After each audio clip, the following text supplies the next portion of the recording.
Right, so I'm now going to chat about sometimes you're doing a piece of furniture that is going to be added to a room that's already complete. Maybe it's a favourite armchair, they want a loose cover or some reupholstery, and it's great that you can have a featured chair, but you don't want the featured chair to be completely out of keeping with the rest of the room, because that just makes it the feature of the room rather than a feature chair.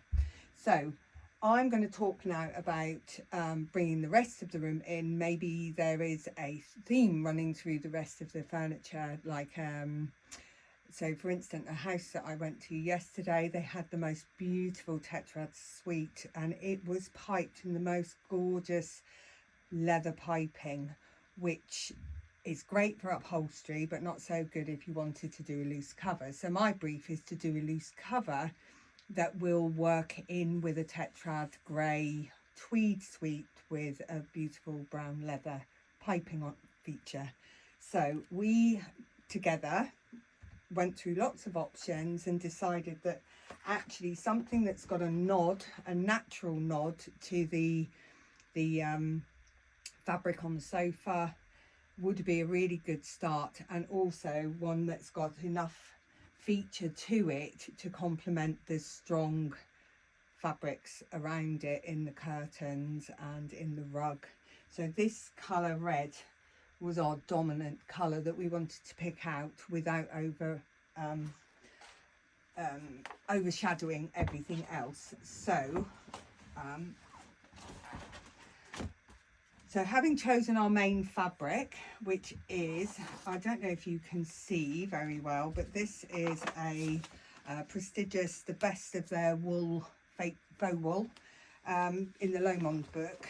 And this one has, I don't know how well you can see that, but it's got this beautiful, I've forgotten the word for it, but it's like a stripe within a texture.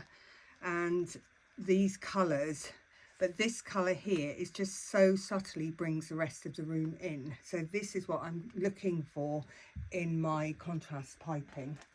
So I've come up with two options. Now this is a prestigious, it's just got a stain guard on it. It's really good quality fabric. It's good for curtains, loose covers, upholstery, piping.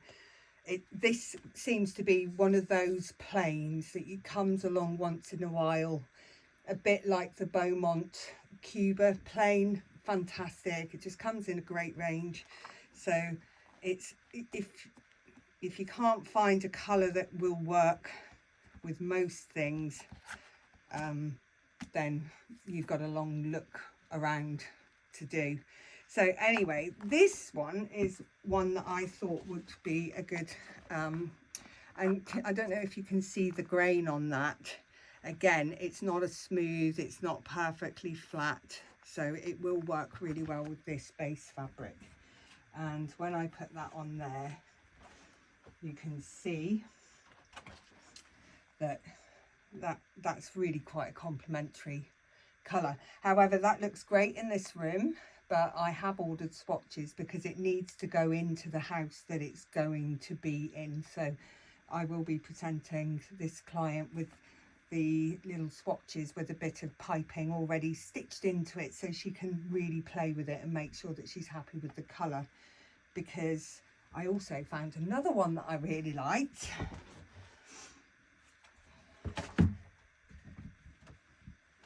which is again another prestigious fabric, because in order to save on postage, it's always good to keep to the same company, because there's nothing worse than saving or spending a client's money on lots of different postage costs. So this one's called Stanford, and it's slightly darker and less cherry than the other one if you see them together, but it also does a really good job with this fabric. And then, as you can see, it looks equally as great, but it will be down to the client as to whether she wants to go with the brighter or the one. I think this one complements the leather in the other furniture better in its look. All right, so so what I'm talking about is doing an armchair, and then this is a very graphic example of doing contrast piping. In some ways what I'm doing is more complementary than contrast, but so this bit here is piping. So I think I feel on most furniture the piping is a really good way. It's almost like doing the edge trimming when you've mowed your lawn. It's just that finishing touch that just is the good, I don't know, just makes it just smart. So that's what I'm talking about with the contrast piping. And although it sounds like I'm making a big fuss about it, actually it can make a huge difference to the finish of it.